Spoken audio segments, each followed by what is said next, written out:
गता सेवका तोषा करी प्रणमामि परां जननी जगतां गुणहीन सुतां पराधयुतां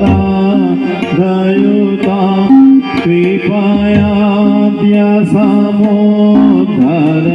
मोहगतां तरणीं भवसागर पार करी प्रणमामि परां जननी जगतां विषया